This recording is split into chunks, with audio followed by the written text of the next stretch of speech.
نحمده ونصلي على رسوله الكريم اما بعد فاعوذ بالله من الشيطان الرجيم بسم الله الرحمن الرحيم قال الله تبارك وتعالى في الكلام المجيد وفي الفرقان الحميد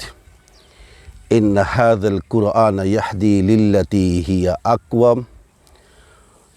وَيُبَشِّرُ الْمُؤْمِنِينَ الَّذِينَ يَعْمَلُونَ الصَّالِحَاتِ أَنَّ لَهُمْ أَجْرًا كَبِيرًا صدق اللہ مولانا العظیم۔ بے شک یہ قرآن وہ راستہ دکھاتا ہے جو بہت ہی سیدھا ہے اور نیک عمل کرنے والے ایمان والوں کو اس بات کی خوشخبری دیتا ہے کہ ان کے لیے بہت بڑا ثواب ہے۔ محترم ناظرین، میں نے آپ کے سامنے بنی اسرائیل سورہ میں سے ایک آیت تلاوت کی ہے اور جس کا لفظی ترجمہ میں نے آپ کے سامنے گوش گزار کیا ہے۔ اللہ تعالیٰ کے فرمان کے مطابق یہ قرآن مجید ایک ایسی کتاب ہے جو سب سے زیادہ سیدھا راستہ بتاتی ہے اور اس پر عمل پیرا کرنے والے نیک لوگوں کو بشارت دیتی ہے کہ ان کے لیے بہت بڑا اجر ہے۔ محترم ناظرین، ہم نے اسلام سے پہلے عرب کے معاشرے کا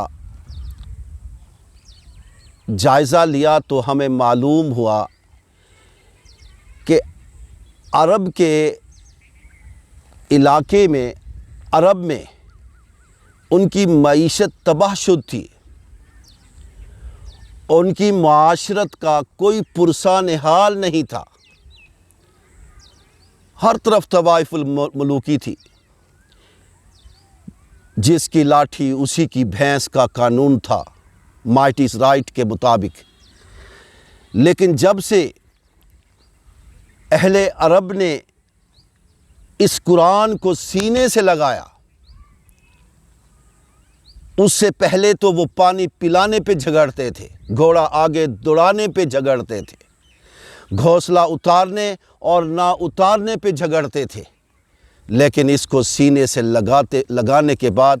مولانا حالی رحمۃ اللہ علیہ ان کا یہ نقشہ کھینچتے ہیں، یوں ہی چلتی رہتی تھی تکرار ان میں، یوں ہی چلتی رہتی تھی تلوار ان میں، یوں ہی ہوتی رہتی تھی تکرار ان میں، یوں ہی چلتی رہتی تھی تلوار ان میں، کبھی پانی پینے پلانے پہ جھگڑا، کبھی گھوڑا آگے دوڑانے پہ جھگڑا۔ محترم ناظرین، اس کتاب کے اندر ہر قسم کی کامیابی ہے اور ہر مرض کا اس میں علاج ہے۔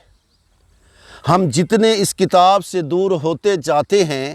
اتنے ہی ہم بیماریوں میں مبتلا ہو جاتے ہیں، جسمانی روحانی ہر قسم کی بیماریاں ہمیں ہر طرف سے گھیر لیتی ہیں اور ہم گر جاتے ہیں۔ اور جب ہمیں روحانی طور پر ہمیں یہ شعور ملتا ہے کہ ہمیں قرآن کو لگانا ہے، قرآن کو سینے سے لگانا ہے، اس کے اعمال پر، اس کے احکامات پر اعمال صالح بجا لانا ہے، تو جو ہم قرآن کے قریب آتے جاتے ہیں اسی طرح ہم کامیابی کے قریب آتے جاتے ہیں۔ محترم ناظرین، یہ تو ایک فضیلت ہی اس قرآن مجید کی جو اللہ رب العزت نے اپنی کتاب، جیسے یہ اقوم کا صیغہ ہے، یہ اس میں تفضیل کا صیغہ ہے، اس میں تفصیل کا صیغہ ایسا ہوتا ہے جس میں سب سے زیادہ فضیلت کے معنی پائے جاتے ہیں، جو کہ انگلش میں آپ سپرلیٹو ڈگری کہہ دیں۔ تو اقوم سب سے سیدھا، سب سے سچا راستہ جو ہے یہ قرآن دکھاتا ہے۔ اب میں اس کے ثواب کی طرف آنا چاہتا ہوں۔ ترمذی کی ایک حدیث میں اللہ کے رسول فرماتے ہیں، من قرأ حرفا من کتاب اللہ فلہ بہ حسنۃ، جس نے اس کتاب کا ایک حرف پڑھا اس کے لیے ایک نیکی ہے، والحسنۃ بعشر امثالھا، اور اس ایک نیکی کی 10 نیکیاں ملتی ہیں۔ لا اقول الف لام میم حرف،